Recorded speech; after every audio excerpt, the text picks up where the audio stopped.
Hello, planet Earth. Welcome to my YouTube channel. We're at 90K. My BFF Jill 730. My BFF Joe 730.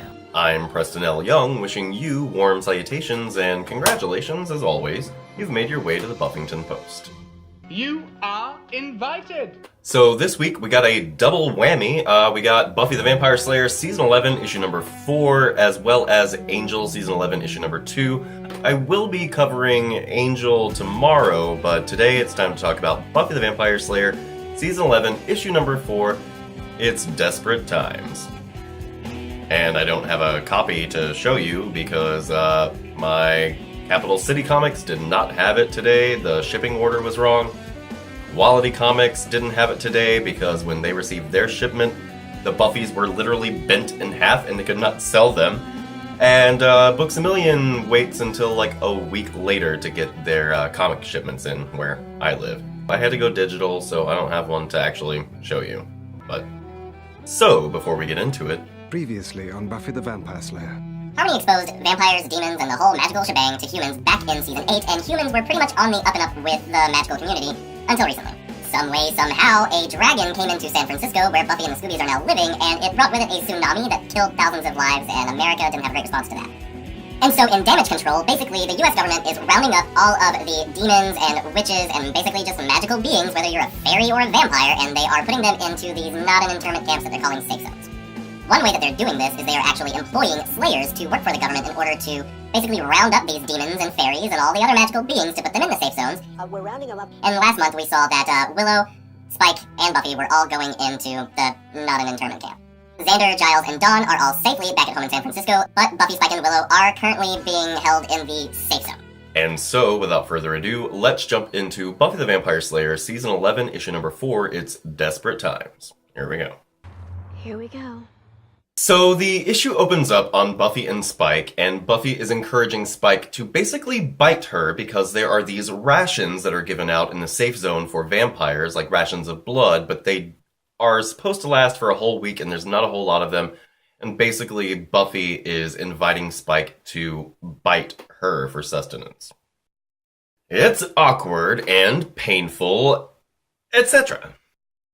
But whatever, Spike feeds off of Buffy for a minute and they go out and we see what exactly the safe zone is, which is apparently not Craterdale, but it is like full of just this hodgepodge of demons and magical creatures and just everybody thrown into one space together, and not everybody's having fun. We see this one like new day vamp who is like starving because the rations are not enough to feed him, and he tries to go outside of the camp by transforming into like a man-bat creature, but of course there's all this like magical force field over the not an internment camp. And so basically, like, nobody can leave, and Buffy goes to catch up with Willow and see what the what is with her right now.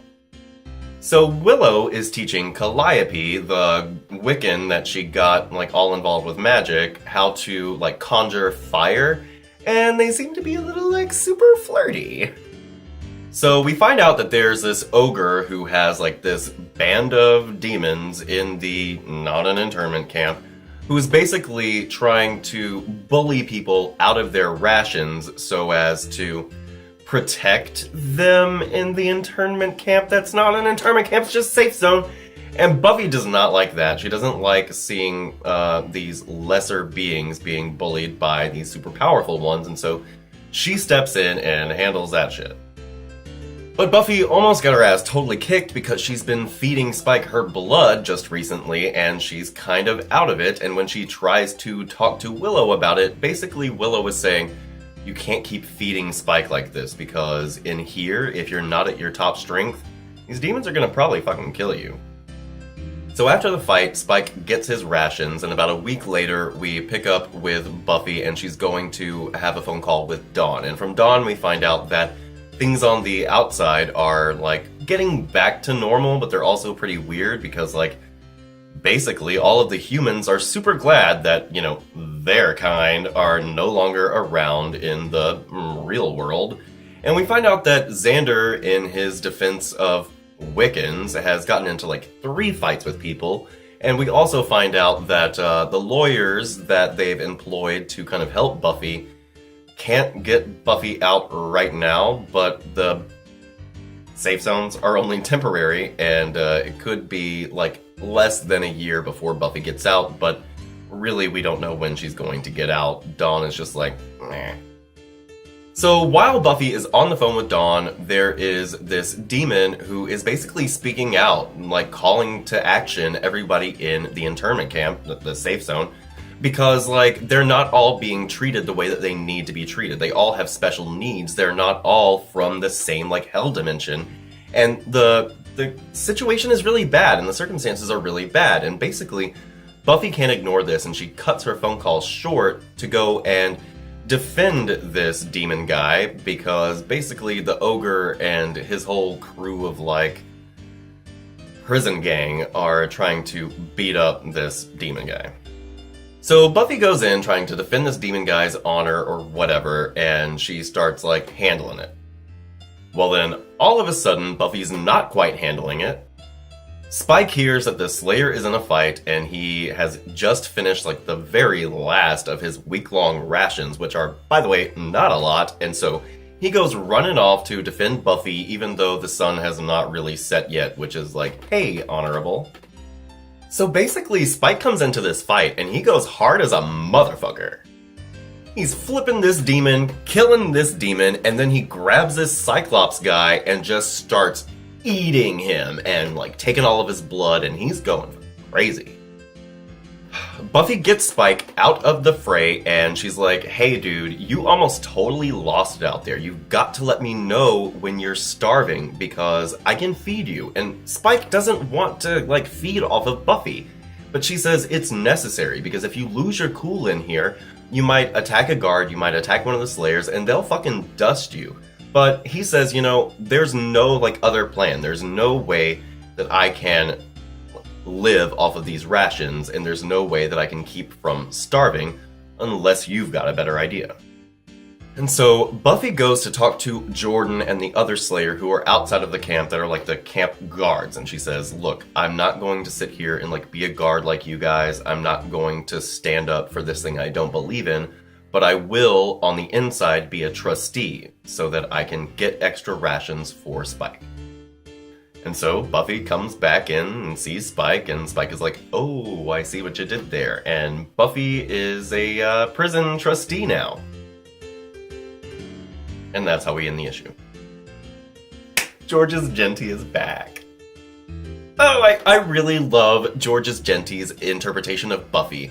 He does a much better Spike, I feel, than Rebecca Isaacs, and I'm not the biggest fan of his art overall in comparison to Rebecca Isaacs, but like when I think about Buffy, I don't even think about the show anymore. I think about Georges Genty's art from season 8 and season 9, and it just felt like I was coming home in this issue. Like, again, the art is not spectacular, but it's so familiar, and I'm a big fan of season 8, and I like season 9, and so it really did feel like coming home to see George's interpretation of Buffy and the other characters, especially like Willow and whatnot, and Dawn. Dawn looks great here too, so everything looks pretty good. It doesn't look as kind of flashy and colorful as Rebecca Isaacs' interpretation of the characters, but it just, again, it felt really good to get back into the Georges Genty idea of what these characters look like.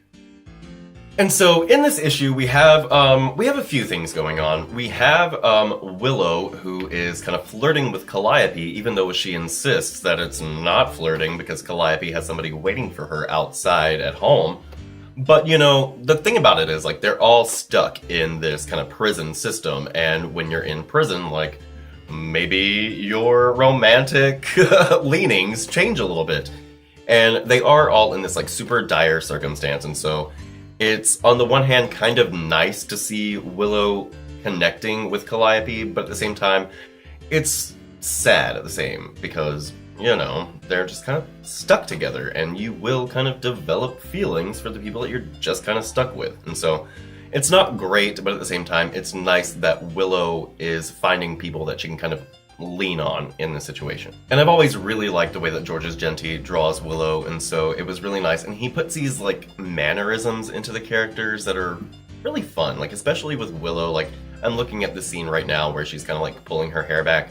He has this physicality to his art that I feel like really brings it home and makes it feel homey.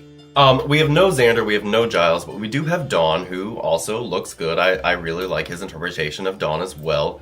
And we're finding out that people are very happy to not have the demons and the slayers and the fairies and whatever the heck else might be like out there creeping in the world. Like, we see that they're pretty happy about not having them around anymore. And Dawn did mention that they've hired lawyers. Again, I don't know if it's Wolfram and Hart or not. Probably not, because I'm sure she would have said it's Wolfram and Hart. But Dawn is doing what she can to try and help Buffy, which admittedly is not a lot, but she's trying. I love seeing Buffy stand up for the demon rights. They're not being treated humanely, and sure, they're not humane, but the different demons do all have different needs and necessities. They come from different environments. And this one demon guy, he says, you know, they've got the water breathers in like above ground pools. Like, they're not really treating the inmates the way that they should. And we also find out that there's this whole like prison industrial complex situation going on because they have like workers. They have people going out and doing like manual labor, which is kind of fucked up. Like, I don't know if you guys watch Orange is the New Black, but Buffy's now tackling the prison industrial complex. And I will say, the beginning of this issue really kind of made me feel really bad, and it brings into light, like, all of the problems with Buffy and Spike's relationship, which is, if you guys want to go off and live in the woods together away from everybody, he's gonna have to feed off of you. And in this issue, it's really nice to have Buffy saying, yeah, I realize that you're going to make me weaker, but it's up to me. I'm the only one who really can make you stronger. And so I like that Buffy is giving of herself, but I also really like that Spike is saying you can't keep giving so much of yourself because, like Willow says, she could really die if she gives too much of her blood to Spike. Like, she needs to be vital and strong. Especially now that she's going to be a trustee who is going to, like, keep the peace inside the camp. And as far as Buffy, like, deciding to keep the peace inside the camp rather than be a guard and ignore all of this stuff that's going on inside the camp, it's very admirable. And again, like, this is what we love about Buffy. She's not going to leave Willow and Spike to all of the crazy infighting that's going on inside the not an internment camp. Like, we see that there's this prison gang in there, and they're basically trying to bully everybody out of their rations because they're gonna start a fucking revolution. We find out that the dome, like the magical force field over the camp, you can actually still use magic inside the camp, but no magic can get out of it. No body can get out of it. And so that's a whole thing, and I do like that in this issue they draw a distinction between the workers who are going out during the day being like the new day vampires, as opposed to the workers going out at night who are like the old vampires and other demons who like are photosensitive, if you will, right? And also we've got Spike, and he's being starved. Like, all of the vampires in here are being starved, which is so crazy because, I mean, they give them like this much blood to last them a week, and that does not last. And the interesting thing is, on the outside, humans were really like about it with the vampires, and they were willingly giving their blood to vampires. They were donating themselves to vampires because they thought vampires were super cool and sexy and etc. Whereas now, like, you don't have any humans who are willingly giving blood except for Buffy. And so that's going to cause a real problem. Like, we find out that the Wiccans are all being, like, housed in 5 at a time because they're some of the only humans that are actually in there. And so if some of these vampires get hungry enough, they're going to come after Willow. They're going to come after Calliope. They're going to come after these random humans that happen to be in there. And the ration situation is just not working for anybody.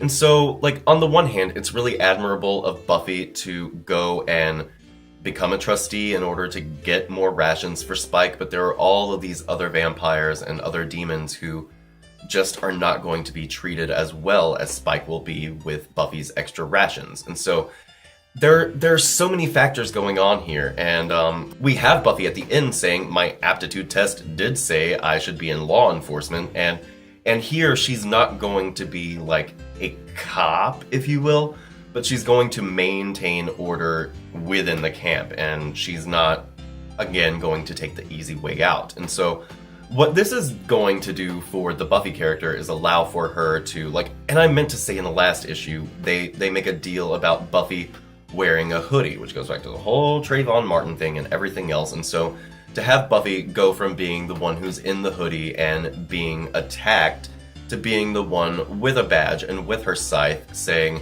the law doesn't have to be or look the way that it has is really profound. And it is something that we've kind of been waiting for Buffy to do, to kind of get into some version of law enforcement since like season 2 when it was first kind of brought up. And so that's all really interesting. And good on Buffy, but also really good on Spike, because he goes out into the daylight to defend Buffy, because Buffy has literally been keeping him alive this whole time. She's been keeping him alive since season 4, if we're really gonna get technical. Like, sure, she couldn't kill him because he was defenseless, but she's had plenty of chances and reasons to since then, and here she is, now that they are in love and in this relationship, and living together in the camp, which is totally new. He's willing to step up for her the same way that she has stepped up for him for so many years, and I think that is really great. Again, like, great development for the Buffy and Spike relationship. And the really neat thing here is that it's really brought into this super gray area, because it's uncomfortable watching, even though it's consensual. It's kind of scary just because we know the history of Spike having killed Slayers in the past and being kind of addicted, if you will, to the Slayer blood, etc. And so it's just, I like what this issue did as far as kind of making us think about what's really going on with the Buffy and Spike relationship and how really complicated it is at the end of the day. Now, I had a very disturbing thought today, which is Harmony might be our only hope. Bear with me, I know it sounds fucking crazy, but bear with me. We're not good friends. Harmony is the one who basically introduced vampires and demons and all of magic to the mainstream and made it like A-okay and cool and sexy and fun.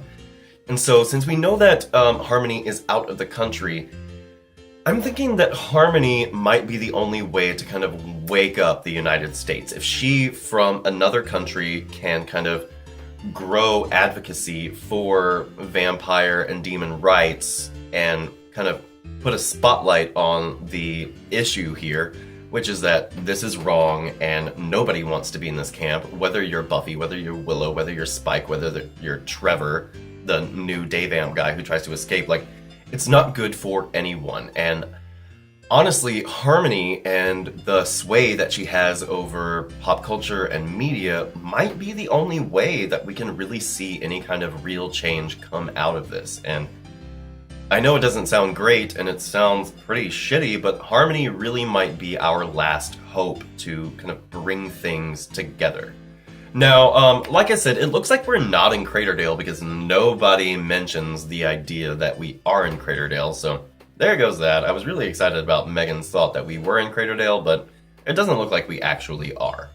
So overall, this issue was kind of all over the place, just trying to kind of figure out what life is like in the camp. But overall, I really liked it. I love the idea that Willow is kind of making a new friend in there, and I like that Dawn is super worried about Buffy, and I like the idea that Xander is still standing up for magical beings' rights outside of the camp. I really like this whole dynamic of how right is it for Buffy to keep feeding Spike, and I really like the idea that because Buffy and Spike are so beholden to one another, they're really willing to stick up for one another in a very real and dangerous way.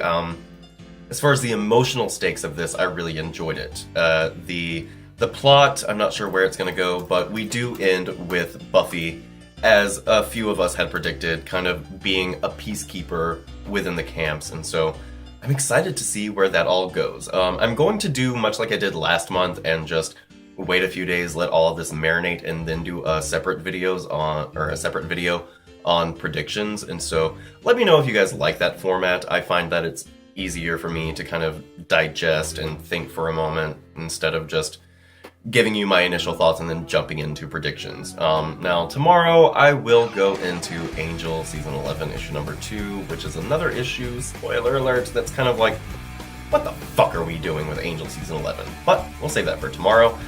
Let me know what you thought of this issue in the comment section down below, Planet Earth. I really hope you're having a great 2017 so far, everybody. You can come right back here to the Buffington Post anytime for Buffy the Vampire Slayer reviews, Angel reviews, Buffy vs. discussions on the other Slayers, and more. Have yourself a great day today, and we'll see you next time. Bye. Joe! 730.